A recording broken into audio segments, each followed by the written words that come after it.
Terima kasih Bapa, kami mengucap syukur buat pagi ini Tuhan. Kalau Engkau masih mengizinkan kami memuji, menyembah Engkau, bahkan mendengarkan firman-Mu.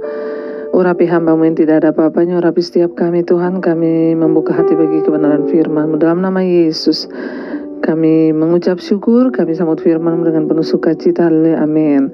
Iya saudara, kita akan sama-sama merenungkan firman Tuhan pagi hari ini. Sebelum kita mulai aktivitas kita, saya percaya bahwa Tuhan ya yang sudah membangunkan kita, Dia juga rindu untuk kita senantiasa dituntun dalam kebenaran dan rencananya. Ya, dan pagi hari ini kita akan sama-sama membaca firman Tuhan yang terambil dari Filipi pasal yang keempat.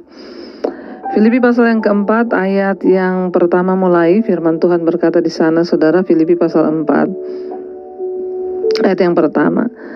Ya, firman Tuhan berkata, karena itu saudara-saudara yang kukasihi dan yang kurindukan, ya, sukacitaku dan mahkotaku, berdirilah juga dengan teguh di dalam Tuhan, hai saudara-saudaraku yang kekasih. Nasihat ini datang dari Rasul Paulus, saudara, bagi jemaat yang ada di Filipi. Ya, dia berkata, ya, karena itu saudara-saudaraku ya yang kukasihi dan yang kurindukan, sukacitaku dan mahkotaku, kata Rasul Paulus, berdirilah juga dengan teguh dalam Tuhan, hai saudara-saudaraku yang kukasihi. Ya, Rasul Paulus berkata jemaat yang dilayaninya itu adalah mahkotanya. Kenapa? Sesuai firman Tuhan berkata, kalau kita memenangkan jiwa itu kita mendapat mahkota, saudara. Ya, jadi saya juga bersyukur saudara itu adalah mahkotaku. Ya, seperti Rasul Paulus berkata, engkau itu mahkotaku. Rasul Paulus memberikan sebuah nasihat bagi mereka ya untuk tetap teguh berdiri, saudara. Dia berkata, berdirilah teguh dalam Tuhan, hai saudara-saudara yang kukasihi. Bagaimana kita bisa berdiri teguh di dalam Tuhan, saudara? Ya, Rasul Paulus mengajarkan ya cara untuk berdiri teguh itu adalah dengan terus memandang kepada Kristus. Bagaimana kita bisa teguh menghadapi tantangan, pencobaan, persoalan yang datang silih berganti hari-hari ini hanyalah dengan cara ya memandang terus kepada Kristus. Tantangan bisa datang, persoalan bisa datang, tapi kalau mata kita tertuju kepada Kristus, kepada kekekalan, kita tahu bahwa semua masalah, persoalan itu mendewasakan iman kita. Bagaimana supaya kita berdiri teguh? Jadikan Kristus sebagai sauh yang kuat dalam hidup kita. Seperti yang Rasul Paulus ajarkan, Yesus Kristus adalah sauh yang kuat, tempat kita berpegang, sandaran hidup kita, sehingga kita tidak akan tergoyahkan kalau mata kita terus tertuju kepada Kristus, saudara ya. Teguh berdiri ya, dan pandanglah kepada Kristus ya. Lihat kepada Dia ya, dan ingat ya bahwa dunia ini bukanlah tempat kita. Jadi yang kedua, bagaimana cara kita teguh berdiri dalam dunia ini? Pertama, pandang pada Yesus. Kedua, ingat dunia ini sementara, bukan tempatnya kita. Sehingga fokus hidup kita itu hanya pada Tuhan, hanya pada kekekalan. Ya, dunia ini sedang berusaha, iblis berusaha untuk melemahkan iman kita sehingga kita bisa berpaling dari Kristus. Tetapi kalau kita terus memandang kepada Dia, Kristus, dan melihat bahwa dunia ini hanyalah tempat persinggahan, ada satu tanah kekekalan yang akan kita tuju, maka kita akan teguh, saudara, berdiri di dalam Tuhan ya. Fokus hanya kepada Tuhan. Ya, faktanya bahwa Kristus ya akan mengendalikan segala sesuatu dalam hidup kita. Percayalah bahwa Yesuslah yang pegang kendali atas hidup kita. Jangan takut, saudara. Berdiri teguh berarti itu kita dengan gigih ya juga berusaha menolak segala tawaran-tawaran dunia. Kita berusaha menolak segala godaan-godaan. Kita berusaha menolak ajaran-ajaran palsu, karena banyak yang akan datang dengan pengajaran-pengajaran yang akan membawa pengaruh buruk bagi iman kita. Kita harus berani menolak, saudara ya. Bahkan kita akan tetap, saudara ya, gigih sekalipun mungkin kita akan menghadapi tantangan ya dari pihak-pihak lawan kita. Jangan takut, saudara, jangan menyerah, tetaplah berpegang kepada Tuhan ya. Sebab kenapa? Dia yang berjanji ya akan menyertai kita kalau mata kita tertuju pada Yesus ya. Kalau kita menyadari bahwa hidup ini hanya sementara, kalau kita berpegang teguh pada firman Tuhan dan percaya dengan iman, maka saya yakin dan percaya kita akan memiliki karakter yang kuat, iman yang kuat, prinsip yang teguh, sehingga kita tidak dapat digoyahkan karena kita berdiri teguh di dalam Tuhan. Rasul Paulus berkata ayat yang kedua di sana, Ya Eudia kunasehati, Sintike kunasehati, supaya sehati sepikir dalam Tuhan. Ayat 3, bahkan kuminta kepadamu juga ya Sunsugos, temanku yang setia, tolonglah mereka karena mereka telah berjuang dengan aku dalam pekabaran Injil bersama-sama dengan Clemens dan juga kawan-kawanku sekerja yang lain yang nama-namanya tercantum dalam kitab kehidupan. Ya, Rasul Paulus berkata, saudara, mungkin ayat ini jarang dibaca, saudara ya. Rasul Paulus berkata, Yudia telah kunasehati, ya Sintike kunasehati, supaya sehati sepikir di dalam Tuhan. Ya, saudara yang terkasih, siapakah mereka ini? Ya, Paulus sedang memperingatkan jemaat yang ada di Filipi untuk ya tetap ya hidup di dalam sehati sepikir ya. Dia berbicara kepada beberapa jemaat ya, dan juga ya ada dua pelayan Tuhan yang ada di Filipi, yaitu Euodia dan juga Sintike. Ya, mereka itu adalah ya pengerja atau pelayan Tuhan di kota Filipi, dan ya mereka itu memiliki hubungan yang rusak dan terjadi pertengkaran di antara mereka. Ya, jadi Rasul Paulus menasihati mereka supaya hidup sehati sepikir di dalam Tuhan. Ya, untuk apa kita melayani Tuhan, untuk apa kita percaya Tuhan kalau kita ini hidup berantem, ribut-ribut terus. Jadi Rasul Paulus menasehati dua orang pekerja ini, ya harus hidup sehati sepikir, jangan berantem terus. Buat apa kamu melayani dalam jemaat sementara hubunganmu itu nggak baik? Ya, kita ini saudara bisa menjadi orang yang hidup berdamai dengan orang kalau kita ini sudah berdamai dengan Tuhan. Orang itu terlihat ya kalau dia itu di mana-mana ya selalu bermusuhan dengan siapa aja bermusuhan. Nah, ini berarti hubungannya dengan Tuhan rusak, kecuali dalam hal kebenaran loh saudara ya. Tapi kalau ya di dalam pelayanan ini saudara, kita lihat ya dua orang ini nggak aku. Rasul Paulus bilang kamu tuh harus sehati sepikir dalam Tuhan.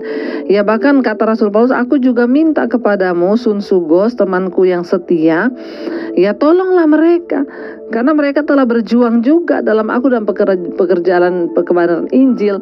Ya, tolong perdamaikan mereka. Jadi ini surat ditulis oleh Rasul Paulus waktu dia sedang dalam penjara. Dia menulis surat buat jemaat di Filipi. Dia mendengar ada perpecahan di dalam ya gereja Tuhan, di dalam pelayanannya, sehingga dia menegur. Ya, mari kita hidup sehati sepikir. Setelah kita teguh berdiri dalam iman tadi, mata memandang kepada Tuhan, ya ayo kita jadi sehati sepikir. Dimulai dari keluarga, rumah tangga. Tuhan itu memberkati orang yang hidup sehati sepikir ya.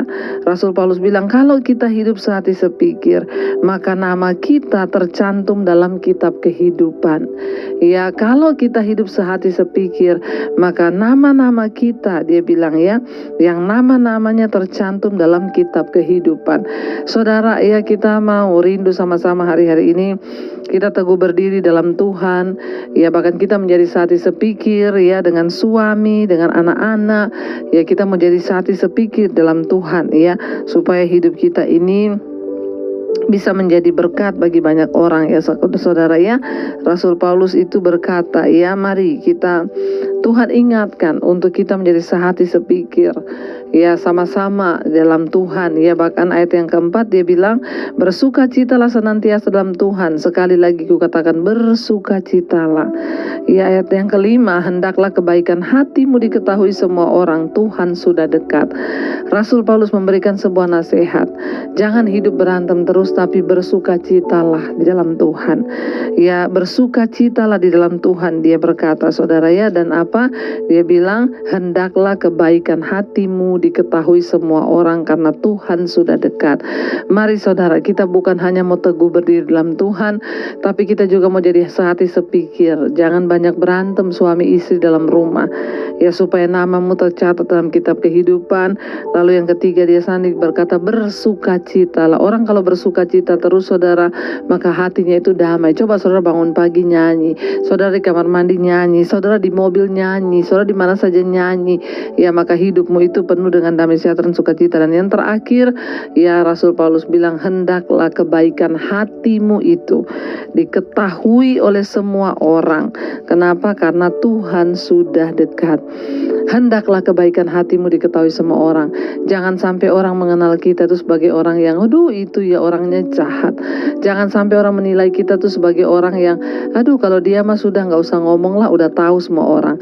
Tapi biarlah ketika orang melihat kita, orang melihat kebaikan Tuhan. Orang melihat, waduh itu orang ya luar biasa, dia itu suka berbuat kebaikan.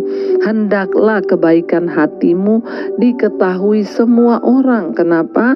Karena Tuhan sudah dekat. Saudara, menjelang kedatangan Tuhan kali yang kedua, kita semua mau berlomba di dalam ya kekudusan, bahkan di dalam perbuatan dan pekerjaan baik. Mari kita mau satukan hati ya, kita mau berkata, ku kan berdiri di tengah badai Tuhan. Walaupun banyak tantangan yang menerpa, banyak rintangan, kami tetap mau berdiri teguh di dalam Tuhan, karena kami tahu ya memang dunia ini sedang berusaha membuat kami jauh, tapi Tuhan ya kasih karunia-Mu menopang kami. Ketika mata kami tertuju kepada Kristus, hati kami percaya pada firman-Mu, maka itu menjadi sawi yang kuat bagi kehidupan kami. Hari-hari ini mereka yang sedang tergoyahkan, Tuhan berikan kekuatan. Kami mau tetap teguh berdiri dalam Engkau Tuhan, karena kami tahu Tuhan menopang hidup kami sempurna, bahkan sampai pada waktu Engkau datang kali yang kedua. Mari dengan iman katakan saudara, ku kan berdiri di tengah badai dengan kekuatan yang Kau berikan. Sampai kapanpun ku kan bertahan Tuhan, amin. Karena Yesus selalu menopang hidup kami, amin. Ku kan bertahan Tuhan, ku kan bertahan dalam tekanan, dengan kekuatan.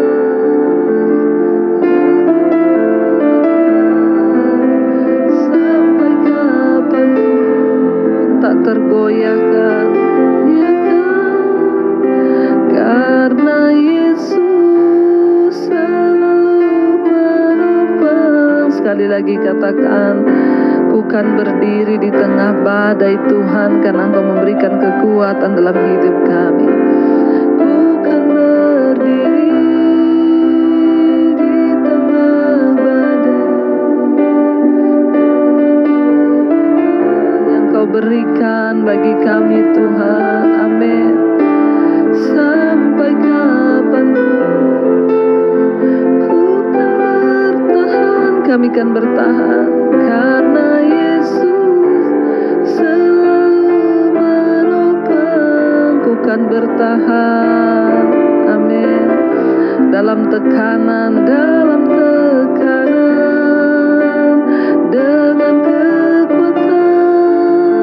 yang Kau berikan. Sampai kapanpun tak tergoyahkan,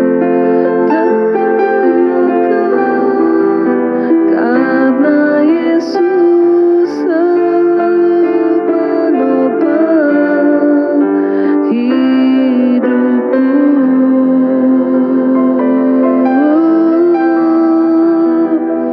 Kau selalu menopang hidup kami Tuhan. Kami tahu Tuhan, kami harus teguh berdiri di hari-hari terakhir ini. Betapa banyak goncangan demi goncangan. Tapi ketika kami memandang kepada Kristus, percaya pada firman, menyadari bahwa hidup ini hanya sementara, maka Tuhan akan berikan kami kekuatan. Tuhan berkati setiap mereka Bapa yang mungkin hari-hari ini sedang ada dalam goncangan yang begitu hebat. Biar itu tidak menggugurkan iman kami untuk terus percaya dan berpegang pada Tuhan. Mari kita berdoa bersama. Bapa kami yang ada di dalam sorga, dikuduskanlah nama-Mu. Datanglah kerajaan-Mu, jadilah kehendak-Mu di bumi seperti di sorga. Berikanlah kami pada hari ini makanan kami yang secukupnya, dan ampuni kami akan kesalahan kami, seperti kami juga mengampuni orang yang bersalah kepada kami. Janganlah membawa kami dalam pencobaan, tapi lepaskan kami daripada yang jahat. Karena Engkau yang punya kerajaan dan kuasa dan kemuliaan sampai selama-lamanya. Mari buka hati dan tanganmu, terimalah berkat dari Allah Bapa, cinta kasih dari Tuhan Yesus Kristus, penyertaan Allah Roh Kudus menyertai hidupmu mulai hari ini bahkan sampai kali yang kedua. Tuhan Yesus datang menjemput kita, namamu tercatat di dalam kitab kehidupan. Dalam nama Tuhan Yesus yang percaya diberkati Tuhan, katakan bersama, amin, amin. Tuhan Yesus memberkati, shalom dan selamat pagi.